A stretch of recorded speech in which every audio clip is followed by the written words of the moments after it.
마가복음 9장 14절에서 29절까지의 말씀, 저 한 절 여러분 한 절 번갈아 교독하겠습니다. 제가 먼저 14절 읽겠습니다. 이에 그들이 제자들에게 와서 보니 큰 무리가 그들을 둘러싸고 서기관들이 그들과 더불어 변론하고 있더라. 온 무리가 곧 예수를 보고 매우 놀라며 달려와 문안하거늘 예수께서 물으시되 너희가 무엇을 그들과 변론하느냐? 무리 중에 하나가 대답하되 선생님, 말 못하게 귀신 들린 내 아들을 선생님께 데려왔나이다. 귀신이 어디서든지 그를 잡으면 거꾸러져 거품을 흘리며 이를 갈며 그리고 파리에는 해지는지라. 내가 선생님의 제자들에게 내쫓아달라 하였으나 그들이 능히 하지 못하더이다. 대답하여 이르시되 믿음이 없는 세대여, 내가 얼마나 너희와 함께 있으며 얼마나 너희에게 참으리요. 그를 내게로 데려오라 하시매 이에 데리고 오니 귀신이 예수를 보고 곧 그 아이로 심히 경련을 일으키게 하는지라. 그가 땅에 엎드려져 구르며 거품을 흘리더라. 예수께서 그 아버지에게 물으시되 언제부터 이렇게 되었느냐 하시니 이르되 어릴 때부터니이다. 귀신이 그를 죽이려고 불과 물에 자주 던졌나이다. 그러나 무엇을 하실 수 있거든 우리를 불쌍히 여기사 도와주옵소서. 예수께서 이르시되 할 수 있거든이 무슨 말이냐? 믿는 자에게는 능히 하지 못할 일이 없느니라 하시니 곧 그 아이의 아버지가 소리를 질러 이르되 내가 믿나이다. 나의 믿음 없는 것을 도와주소서 하더라. 예수께서 무리가 달려와 모이는 것을 보시고 그 더러운 귀신을 꾸짖어 이르시되 말 못하고 못 듣는 귀신아, 내가 네게 명하노니 그 아이에게서 나오고 다시 들어가라 하지 말라 하시매 귀신이 소리 지르며 아이로 심히 경련을 일으키게 하고 나가니 그 아이가 죽은 것 같이 되어 많은 사람이 말하기를 죽었다 하나 예수께서 그 손을 잡아 일으키시니 이에 일어서니라. 집에 들어가심에 제자들이 조용히 묻자오되 우리는 어찌하여 능히 그 귀신을 쫓아내지 못하였나이까? 이르시되 기도 외에 다른 것으로는 이런 종류가 나갈 수 없느니라 하시니라. 아멘. 베드로와 야고보와 요한을 따로 데리시고 높은 산에 올라가서 특별 수련회를 하셨던 예수님이죠. 변화산이라는 그 명칭이 붙을 정도로 예수님이 아주 영광스러운 광채를 내보셨던 그 맛배기로 보여주셨던 그 예수님이 이제는 산 아래로 내려오셨습니다. 우리의 모든 일상들이 부딪히고 버려지고 있는 그 산 아래로 제자들과 다시 내려오셨는데 문제가 기다리고 있었어요. 세 명의 제자들 외에 다른 제자들이 아마 여전히 산 밑에서 사역을 하고 있었는데 거기서 난감하게도 귀신을 쫓아내지 못하고 있는 상황이 일어난 것입니다. 엄청나게 많은 사람들이 이미 둘러싸고 있었고 또 그 틈에서 서기관들이라는 사람들도 아주 눈에 불을 켜고서 그것을 관찰하면서 시비를 걸고 있던 거예요. 아마 제자들로서는 굉장히 당황할 수밖에 없었을 거죠. 왜냐하면 이미 마가복음 6장에 봐도 예수님의 은혜와 능력을 힘입어서 파송받았던 제자들은 이미 귀신을 내쫓기도 했고요. 많은 사람들이 복음을 전하면서 하나님의 사역을 감당하고 있었습니다. 그렇게 많은 소문이 나 있었겠죠. 그런데 유독 이때에는 무슨 일 때문인지 귀신을 못 쫓아내고 있는 거예요. 가뜩이나 이 예수님의 제자들을 탐탁치 않게 눈꼴시럽게 보고 있던 이 서기관들에게는 이 좋은 먹잇감 아니겠어요? 그래서 여러 시비를 걸면서 그들과 변론을 하고 흠을 잡고 있었던 것 같습니다. 이런 와중에 그 귀신 들린 아이 그리고 그 아버지는 또 굉장히 간절했겠죠. 많은 소문에 의하여 예수님과 그의 제자들이 귀신 내쫓고 뭐 이런 거 한다고 해서 아마 먼 길을 찾아왔을 거 아니에요? 근데 소위 말해 나만 운이 없나? 이런 느낌인 거죠. 왜 내 아들만 못 쫓아내지? 이런 게 어디 있어? 나는 이런 당황스러움이 그 아이와 그 아이의 아버지에게도 일어났을 겁니다. 이게 대체 무슨 일이야? 라는 이런 당황스러움이요. 제자들도 당황스럽고 그 당사자도 당황스럽고 그리고 어쩌면 산 위에서 이제 막 내려온 세 명의 제자들과 예수님도 이 상황에 대해서 이게 뭔 일이지? 라고 하셨을 수도 있겠습니다. 그런데요, 이런 상황을 관통하고 있던 예수님은 오히려 그때 사람들에게 이런 말씀을 울려 퍼지게 하십니다. 19절인데요. 제가 읽겠습니다. 대답하여 이르시되 믿음이 없는 세대여, 내가 얼마나 너희와 함께 있으며 얼마나 너희에게 참으리요 그를 내게로 데려오라 하시매. 여기서 탄식하시는 믿음이 없는 세대여 라고 하는 이 말이 단지 야 너희들 그 제자들이 왜 이렇게 능력이 없지? 걔네가 요즘 컨디션이 안 좋은가 보다. 나한테 데려와. 뭐 이런 식으로 제자들이 귀신을 못 쫓아내니까 그 믿음 없음을 꾸짖는 것만은 아닌 것 같습니다. 왜냐하면 여기서 말하는 대상이 제자들로만 보이지 않고 또 그렇게 해석이 가능한 이유가 그 밑에 또 나오기 때문인데요. 그 뒤 23절, 24절에서 예수님과 그 귀신 들린 아이의 아버지의 대화를 들여다보면 예수님이 탄식하신 이 내용이 어떤 부분인지를 좀 이해하기가 쉽습니다. 23절과 24절을 제가 읽겠습니다. 예수께서 이르시되 할 수 있거든 이 무슨 말이냐 믿는 자에게는 능히 하지 못할 일이 없느니라 하시니 곧 그 아이의 아버지가 소리를 질러 이르되 내가 믿나이다 나의 믿음 없는 것을 도와주소서 하더라. 이 짧은 두 절에만 해도 이미 믿는다, 믿음이라는 용어가 4번씩이나 등장하죠. 결국 지금 예수님은 이 사건에서 이 믿음이라는 것의 중요성, 그 가치를 가르치시고자 지금 말씀을 꺼내신 거라는 거죠.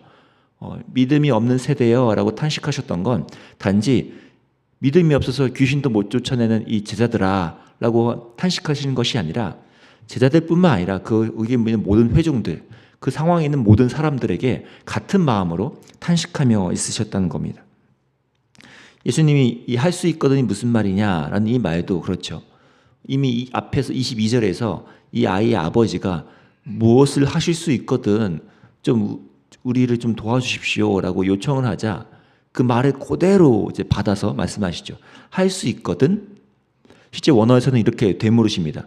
할 수 있거든. 그러니까 예수님은요, 이 믿음에 대해서 지금 가르치고자 하는 거죠. 귀신 내쫓고 뭐 쫓아내는 건 이미 예수님께는 너무나 쉬운 거고 중요한 영역이 아니고 오히려 이 사건에서 사람들에게 참된 믿음이 왜 필요하고 무엇인지를 지금 가르치시고 싶으신 겁니다. 할 수 있거든. 믿는 자에게는 능하지 못할 게 없다라고 말씀하시자 그 뒤에 이 아이의 아버지가 참 가슴을 울리는 고백을 터뜨리죠. 그게 좀 전에 읽은 24절입니다. 내가 믿나이다. 나의 믿음 없는 것을 도와주소서. 어떻게 보면 모순적인 말이죠. 믿는다고 하면서 믿음이 없다고 하니까요. 근데 이 말이야말로 어쩌면 이 땅의 모든 성도들의 오랫도록 우리 안에 울려 퍼지는 고백이지 않나라는 생각이 듭니다. 우리는 늘 주님을 믿고 따르고자 합니다. 또 그렇게 고백을 하죠. 근데 동시에 나의 믿음이 참 연약하고 충분치 않다고 또 주님께도 고백하기도 합니다. 주님을 사랑하고 그분께 순종하고자 하는 마음이 우리에게 늘 있죠. 근데 주님을 사랑하고 순종하고자 하는 그 힘과 능력과 마음이 사실은 그렇게 충분치 않다고 느끼는 것도 또 우리의 현실입니다. 이런 동일한 양면적인 면이 우리에게 같이 일어나기 때문에 그것이 우리 믿음의 현실이기 때문에 예수님은 바로 이러한 면을 그 아이의 아버지에게서 끌어내면서 참된 믿음으로서 나아갈 수 있도록 참된 믿음의 은혜를 구하도록 인도해 가셨다는 거죠. 내가 믿기는 합니다. 하지만 내 믿음이 연약하고 온전치 않음을 당신께서도 아시니 나의 충분치 않은 믿음을 도와주십시오. 나는 이 고백이 오늘 예수님이 이들에게 보여주고 싶었던 그때 이들이 직면하게 만들고 싶었던 고백이지 않나라는 생각이 듭니다. 2주 전에 있었던 청소년부 수련회에서도 비슷한 게 좀 있었는데요. 제가 아이들과 기도회를 갔다가 저녁에 이제 여러 기도를 갖고 기도를 함께 하죠. 그러다가 제가 아이들과 이제 참회에 대해서 좀 기도를 해야겠다는 생각이 있었습니다. 그래서 아이들과 짧게 진짜 참회 기도가 뭔지를 좀 나눴는데요. 보통 참회 기도 하면 우리가 뭐 주일 예배 때도 참여하는 기도가 있잖아요. 그때 우리는 주로 어떤 거 하죠? 보통 우리에게 익숙한 건 내가 한 주간 동안 있었던 일, 어떤 것들을 되뇌어보고 떠올려보고 그것들을 용서해달라고 사죄를 구하죠. 제가 그날 아이들과 나누고 싶었던 건 진정한 참회의 기도는 수면 위에 있는 여러 죄의 목록들, 내가 이미 저질러 버렸던 여러 죄의 현상들, 쫙 나열하고 하나님 나 이것도 용서해 주시고 저것도 용서해 내가 이것도 잘못했어요. 용서해 주세요. 라고 하는 것이 아니라 진짜 참회는 가장 나의 내면 깊은 곳까지 내려가서 그 뿌리를 들여다보고 그 나의 내면의 뿌리를 들어 올려서 그래서 주님께 가져가야 한다.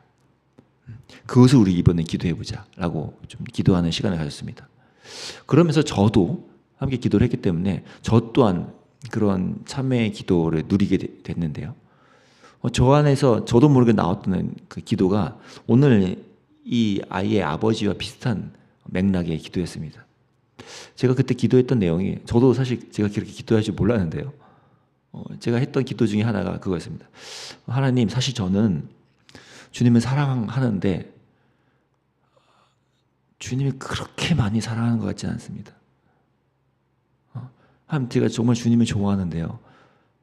그렇게 주님을 많이 좋아하는 것 같지 않습니다. 이런 저의 연약함을 주님 불쌍히 여달라고 그런 기도를 제가 하게 됐습니다. 아마 저의 깊은 뿌리를 아마 성령님께서 좀 보게 하셨던 것 같습니다. 저희가 주님께 나아가는 믿음이라는 건 바로 이런 거라고 생각합니다. 나의 깊은 뿌리, 나의 지독한 현실과 나의 연약한 모습들을 다 뿌리까지 뜯어서 그것을 주님께 드러내고 내가 믿나이다.